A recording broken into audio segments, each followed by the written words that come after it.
یہ میری رپورٹ خراب نہ کر دے، یہ میری انکریمنٹ نہ رکوا دے، یہ میرا یہ نہ بگاڑ دے، یہ میرے یہ نقصان نہ پہنچا دے، اس کا ڈر، اس کا ڈر، اس کا خوف، اس کی خوشامد، اس کے لیے جا کر طرح طرح سے اپنی عزت نفس کو ذلیل کروانا اس کے سامنے. یہ سب کچھ کیوں کرتا ہے انسان؟ جب سمجھتا ہے کہ اس کے ہاتھ میں میرا کوئی نفع ہے، اس کے ہاتھ میں میرے لیے کوئی ضرر ہے، یہ مجھے کوئی گزن پہنچا سکتا ہے، یہ مجھے کوئی نقصان پہنچا سکتا ہے، یہ میرے کوئی کام بنا سکتا ہے، یہ میری کوئی ضرورت پوری کر سکتا ہے. اسی کا نام شرک ہے. جہاں آپ نے یہ سمجھا کہ غیر اللہ کے اندر کوئی طاقت موجود ہے، وہی شرک ہے. بتوں سے تجھ کو امیدیں، خدا سے نومیدی، مجھے بتا تو صحیح اور کافری کیا ہے. شرک تو یہ نہیں. جس پر بھی تمہیں یہ خیال ہے کلمہ ہے، یہ کلمہ سوم، لا حول ولا قوت الا باللہ. ذرا اس پر دل کو کبھی اگر آپ تصور کریں، پھر فرض کریں، دل ٹھک جائے اس پر، کوئی طاقت نہیں. یہی بات تھی جو شیخ عبد القادر جیلانی رحمت اللہ علیہ نے اپنی وصیت میں اپنے بچے سے کہی. 11ویں دینے والے ہیں، لیکن حضرت شیخ عبد القادر جیلانی کی وصیت اور تعلیمات کو کتنے لوگ ہیں جانتے ہو؟ یہ جن مقامات تک پہنچے ہیں وہ کس چیز کی بدولت پہنچے؟ انہوں نے جو پیغام دیا وہ کیا تھا؟ اے میرے بچے، جس طریقے سے قرآن مجید میں حضرت لقمان کی نصیحتیں جو ہے نقل کر دی گئی ہیں، میں یہ عرض کروں گا بالفرض اگر قرآن حضرت عبد القادر جیلانی کے بعد نازل ہوا ہوتا تو شیخ عبد القادر کی یہ نصیحتیں بھی قرآن میں درج ہوتی. اتنی اونچی نصیحتیں ہیں. اے میرے بچے، اس حقیقت کو ذہن نشین کر لے، لا فاعل فی الحقیقت ولا مؤثر الا اللہ. اس کائنات میں نہ کوئی فاعل حقیقی ہے، نہ مؤثر حقیقی ہے سوائے اللہ. کسی شے میں کوئی تاثیر نہیں اگر اللہ نہ چاہے. آگ جلا نہیں سکتی اگر اللہ نہ چاہے، پانی ڈبو نہیں سکتا اگر اللہ نہ چاہے، زہر ہلاک نہیں کر سکتا اگر اللہ نہ چاہے، کوئی چیز فائدہ نہیں پہنچا سکتی اگر اللہ نہ چاہے. تو در در پہ کیوں سر جھکاتے ہو؟ در در پر کیوں جبیں سائی کرتے ہو؟ سب کے سامنے کیوں ہاتھ پھیلاتے ہو؟ ایک اللہ سے مانگو، ایک اللہ کے سامنے زمین پر اپنی جبین رکھو. لا فاعل فی الحقیقت ولا مؤثر الا اللہ. نظر آتا ہے ہمیں کہ پانی پیاس بجھا دیتا ہے، پیاس بجھانے کی صلاحیت پانی میں نہیں ہے، اللہ کے اذن سے. کھانا بھوک مٹا دیتا ہے، بھوک مٹانے کی صلاحیت کھانے میں نہیں ہے، اذن رب میں. دیکھیے یہی یقین تھا. حضرت موسیٰ علیہ السلام کا واقعہ یاد کیجئے. سامنے سمندر آ گیا ہے، قوم دیکھتی ہے پیچھے کہ گرد و غبار کا طوفان.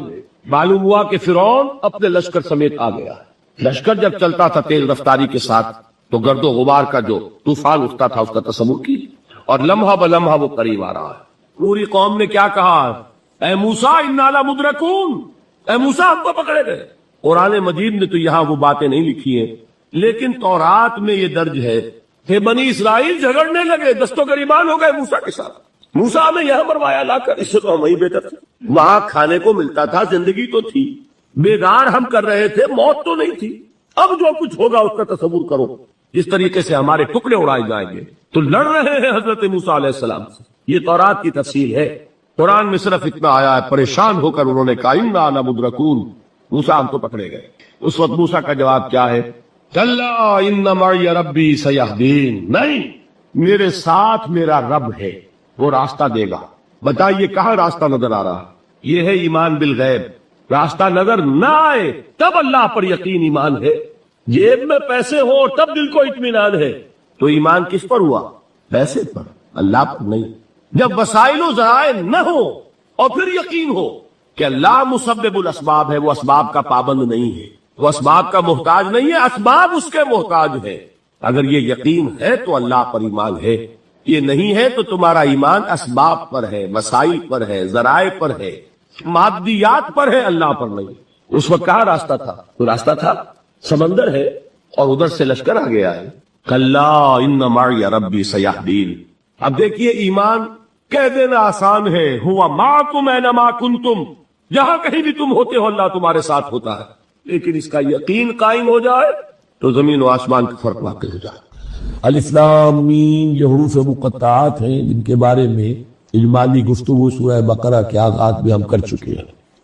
اللہ لا الہ الا هو الحی القیوم، یہ الفاظ آیت الکرسی کے آغاز میں سورہ بقرہ میں آ چکے. ایک بات نوٹ کر لیجئے کہ ایک حدیث میں آتا ہے کہ اللہ کا ایک اسم اعظم ہے کہ جس کے حوالے سے اگر کوئی چیز اللہ سے مانگی جائے تو وہ ضرور دیتا ہے، لیکن اس کو حضور نے بتایا نہیں کہ وہ اس میں اعظم کون سا ہے۔ کچھ اشارے کیے، جیسے رمضان میں ایک شب ہے لیلۃ القدر جو 1000 مہینوں سے افضل ہے، تعین کے ساتھ نہیں بتایا وہ کون سی، تاکہ تلاش کرو، زیادہ ذوق و شوق کا معاملہ ہو۔ لیکن جو اشارات آپ نے کیے ہیں اس سے اندازہ ہوتا ہے، کیونکہ یہ فرمایا گیا کہ یہ 3 صورتوں میں ہے، سورہ بقرہ میں، سورہ آل عمران میں اور سورہ طٰہٰ میں۔ وہ الفاظ الحی القیوم جو مشترک ہیں، سورہ بقرہ میں آیت الکرسی میں آئے ہیں، آل عمران بھی یہاں دوسری آیت میں موجود ہے، اور سورہ طٰہٰ کے بھی شروع کے اندر موجود ہے۔ نزل علیہ، میں نے جو آپ کو بڑے بڑے حکمت کے موتی اور بڑے بڑے پھول آپ کو گنوائے ہیں، آیت الآیات، آیت البر، آیت الاختلاف، اور اب یہ ہے آیت الکرس، توحید کے عظیم ترین خزانوں میں سے، یہ سیدۃ آیات القرآن۔ حضور نے فرمایا یہ تمام آیات قرآنی کی سردار ہے۔ جس طریقے سے آیت بر اور سورۃ العصر میں ایک نسبت ہے کہ ہدایت اور نجات کی شرائط ساری کی ساری ایک چھوٹی سی صورت میں اللہ نے جمع کر دی، والعصر ان الانسان لفی خسر الا الذین آمنوا وعملوا الصالحات وتواصوا بالحق وتواصوا بالصبر، لیکن اس کی تفصیل ایک آیت میں آئی، وہ آیت البر ہے۔ چنانچہ جو منتخب نصاب ہم نے مرتب کیا ہے دعوت قرآن کے لیے، میں پہلا درس سورۃ العصر کا ہے اور دوسرا درس آیت البر کا ہے۔ جو نسبت سورۃ العصر میں ہے کہ وہ سورت ہے، یہ آیت ہے، لیکن اس آیت میں کئی صورتیں نکل سکتی ہیں حجم کے اعتبار سے سورۃ العصر کے برابر۔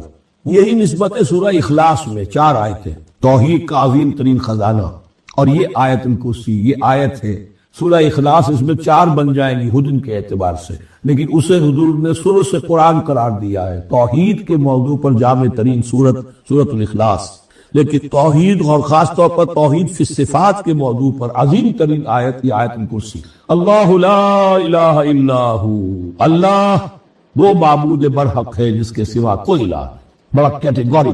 الحی القیوم، وہ زندہ ہے از خود اور باخود، اس کی زندگی مستعار نہیں ہے۔ وہ جو کہا ہے کہ مانگ کے لائے تھے 4 دن، 2 آرزو میں کٹ گئے، 2 انتظار میں، عمر دراز مانگ کے لائے تھے، اللہ کی زندگی ہے، اس کی از خود زندگی کسی کی دی ہوئی نہیں، اور اس زندگی میں کوئی ضعف نہیں، کوئی کمزوری نہیں، کوئی احتیاج نہیں، آگے آ جائے گا، نہ اسے نیند آتی ہے نہ اونگ آتی ہے۔ قیوم، صرف اپنی جگہ وہ زندہ جاوید ہستی ہے، اور باقی ہر شے کا وجود اس کے حکم سے قائم ہے، کوئی شے قائم نہیں ہے بغیر اس کے اذن کے۔ تو گویا کہ الحد، احد اور الصمد، اللہ اپنی جگہ احد لیکن باقی پوری کائنات کے لیے صمد ہے۔ جو سورہ اخلاص میں 2 الفاظ آئے ہیں، قل هو اللہ احد اللہ الصمد، اللہ حی ہے اور قیوم ہے، لا تاخذہ سنۃ ولا نوم، اس پر غالب نہیں ہو سکتی نہ نیند نہ اونگ۔ لہ ما فی السماوات و ما فی الارض، آسمان اور زمین میں جو کچھ ہے اسی کا ہے، ملکیت تامہ، ملکیت حقیقی اس کی۔ من ذا الذی یشفع عندہ الا باذنہ، کون ہے وہ جو شفاعت کر سکے اس کے پاس مگر اس کی اجازت سے۔ اب یہ مقام آیا ہے سورہ بقرہ میں پہلی مرتبہ، 3 مرتبہ کیٹیگوریکل ڈینائل کے بعد، کوئی شفاعت نہیں، کوئی شفاعت نہیں، کوئی شفاعت نہیں۔ یہاں بھی جو انداز ہے بہت ہی جلالی انداز ہے، من ذا الذی، کس کی یہ حیثیت ہے، کس کا یہ مقام ہے، کس کو یہ زور حاصل ہے کہ وہ اپنے اختیار کے بل پر تو اپنی حیثیت کی بنیاد پر شفاعت کر سکے؟ ہاں، جس کے لیے اللہ اجازت، استثناء کے ساتھ شفاعت کا یہاں پر پہلی مرتبہ آیا۔ ورنہ سورہ بقرہ کے 6 رکوع کی دوسری آیت، وَاتَّقُوا اللَّهَ وَلَا تَجْزِي نَفْسٌ عَن نَفْسٍ شَيْئًا وَلَا يُقْبَلُ مِنْهَا شَفَاعَةٌ وَلَا يُؤْخَذُ مِنْهَا عَدْلٌ وَلَا هُمْ يُنصَرُونَ۔ 15 رکوع کی دوسری آیت، وَاتَّقُوا يَوْمًا لَا تَجْزِي نَفْسٌ عَن نَفْسٍ شَيْئًا وَلَا يُقْبَلُ مِنْهَا عَدْلٌ وَلَا تَنفَعُهَا شَفَاعَةٌ وَلَا هُمْ يُنصَرُونَ۔ اور اب اس سے پہلے کی آیت میں آ چکا ہے وَلَا شَفَاعَةٌ، کوئی شفاعت مفید نہیں ہوگی، لیکن یہ اس میں ایک استثناء ہے۔ اب یہ ذرا باریک مسئلہ ہے کہ شفاعت حقہ کیا ہے، شفاعت باطلہ کیا ہے، تو دورہ ترجمہ قرآن میں اتنی تفاصیل کے ساتھ بحث نہیں کی جا سکتی، وہ ایک علیحدہ موضوع ہے۔ حال ہی میں نے اس پر اپنے درس ریکارڈ کرا دیے۔ یعلم ما بین ایدیہم وما خلفہم، وہ جانتا ہے جو کچھ ان کے سامنے اور جس کو پیچھے ہے۔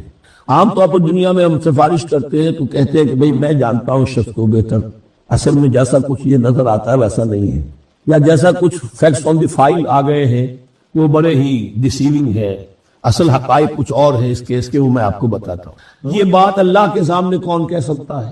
جبکہ اللہ تو جانتا ہے جو کچھ ان کے سامنے جو کچھ ان کے پیچھے ہے، اور ان کا حال یہ وَلَا يُحِيطُونَ بِشَيْءٍ مِّنْ عِلْمِهِ إِلَّا بِمَا شَاءَ، اور وہ احاطہ کر بھی نہیں سکتے اللہ کے علم سے کسی شے کا سوائے اس کے جو اللہ چاہے۔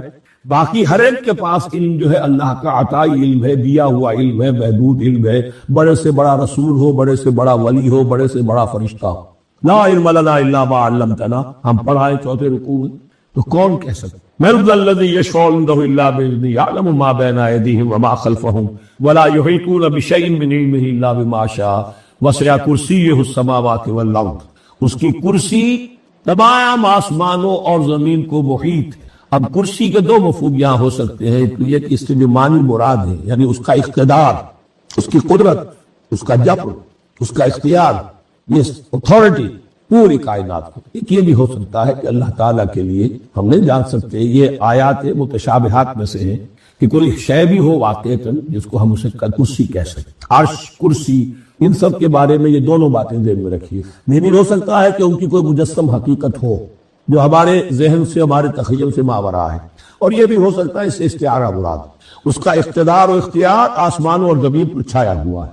اس وقت یہ ہے کہ اصل نماز یہی ہے، یہ سورہ فاتحہ۔ چنانچہ میں آپ کو حدیث سنا رہا ہوں جو صحیح بخاری میں بھی ہے، صحیح مسلم میں بھی ہے، جامع ترمذی میں بھی ہے، سنن ابی داؤد میں بھی ہے، سنن نسائی میں بھی ہے، اور بہت سی کتابوں میں موجود۔ اور یہ عن عبادہ بن صامت رضی اللہ تعالی عنہ، حضرت عبادہ بن صامت سے مرفوعا کہ حضور نے فرمایا لا صلاۃ لمن لم یقرأ بفاتحۃ الکتاب، اس شخص کی کوئی نماز نہیں ہے جس نے کہ سورہ فاتحہ کی تلاوت نہیں کی۔ اب اس سے ہمارے ہاں ایک بڑا اختلاف پیدا ہوا، وہ نوٹ کر لیجیے۔ ایک رائے یہ ہے آپ اگر علیحدہ نماز پڑھ رہے ہیں تو ظاہر بات ہے کہ آپ کو ہر رکعت میں خود پڑھنی ہی پڑھنی ہے سورہ فاتحہ۔ جب باجماعت پڑھ رہے ہیں اب کیا شکل ہے؟ امام پڑھ رہا ہے سورہ فاتحہ تو کیا مقتدی کو بھی پڑھنی چاہیے؟ اس حدیث میں جو الفاظ کی شدت ہے اس کی بنا پر رجحان یہ ہوتا ہے کہ یقیناً اس صورت میں ہر شخص کو لا صلاۃ لمن لم یقرأ بفاتحۃ الکتاب، جس نے کہ فاتحہ کی تلاوت نہیں کی، قرات نہیں کی، ان کی کوئی نماز ہی نہیں۔ تو یہ موقف ہے امام شافعی کا، یہی مسلک ہے ہمارے اہل حدیث بھائیوں کا کہ آپ چاہے اکیلے نماز پڑھ رہے ہو، چاہے امام کے پیچھے پڑھ رہے ہو، اور چاہے امام جو ہے وہ جہری رکعت پڑھا رہا ہے اور چاہے سری رکعت پڑھا رہا ہے۔ خاموشی والی رکعت سورہ آپ کو معلوم ہے کہ نماز جو زور اور عصر کی ہے تو چاروں رکعتیں جو ہے وہ سری ہے، مغرب کے اندر آ کر دو جہری ہیں ایک سری ہے، عشاء میں آ کر دو جہری ہیں دو سری ہیں، سورہ اور نماز فجر کے اندر دونوں جو ہیں وہ جہری ہیں۔ تو چاہے جہری ہو چاہے سری ہو، آپ کو بھی لازماً جو مقتدی ہے اسے بھی سورہ فاتحہ پڑھنی ہوگی۔